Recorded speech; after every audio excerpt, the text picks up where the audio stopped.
I started playing rugby when I was about 11 years old, which was quite late in terms of like my mates were playing rugby quite early on, so I was quite late into it. My fitness was low, my overall strength capacity was terrible, and I was just a plodder around the pitch. So originally, I open a gym and no one's here.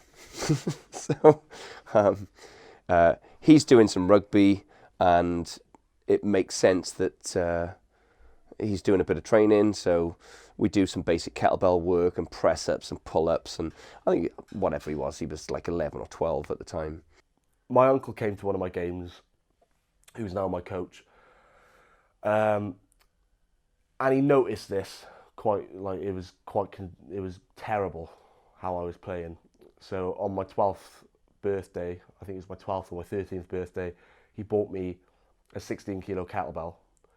He started weightlifting, I feel, probably sort of just halfway through being 12 years old, and we were doing some squats and some deadlifts and a little bit of like high intensity interval stuff, so to ally with his rugby, and then it gradually fell into weightlifting. My uncle put a bar in my garage and taught me how to clean, was his first thing. And I couldn't get my head around it. Like every time he came to my house, it was like once a week or maybe a bit more frequent. He showed me the clean, and he'd have to remind me everything about it every time. And then he showed me the snatch, and the same thing applied. And he showed me how to jerk, and for some reason I got the jerk in my garage. I got it. Like first time he showed me, I was like, I can get this. And every time he'd come back, I'd fail to snatch, I'd fail to clean, I'd get the jerk, which is it's like a story of your weightlifting career now. Yeah, it is, isn't it? Right. I remember taking him to it was a British under-18s in the Empire, and we went down there.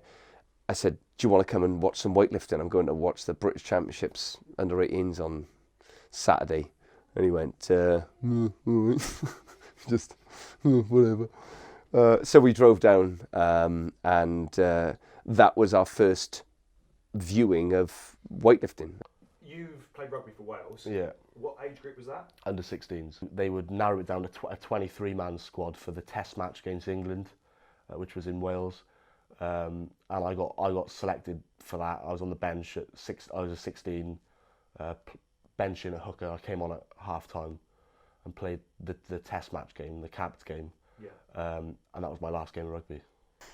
So for him to win his cap and then have all of the interest from under 18s, Wales level, Cardiff Blues level, there needed to be something very large on the horizon that was happening, and that was the Youth Commonwealth Games in Samoa.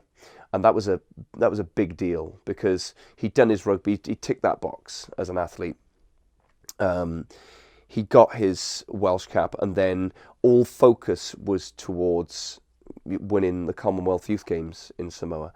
And I went there and I said to myself, like, if this doesn't go well, I'm going to pursue rugby. Like that was what was in my head. And I went there, I got second or something. I won a silver. Lost to a New Zealand boy by 3 kilos. What he realised was that having achieved a non-gold, that he could have won that competition if he'd have dedicated himself to the sport. And so I think if you're an athlete who has the conviction to be the best, then a silver is not a gold, and you compromise your success because you're splitting yourself into two pieces. So that was a real wake-up call. I was like, I need to put all my eggs into weightlifting now, because I realised like I was potential in the sport, but I wasn't like realising my full potential until then. So I completely quit rugby. I quit my school, my club, district, international, everything, to pursue weightlifting.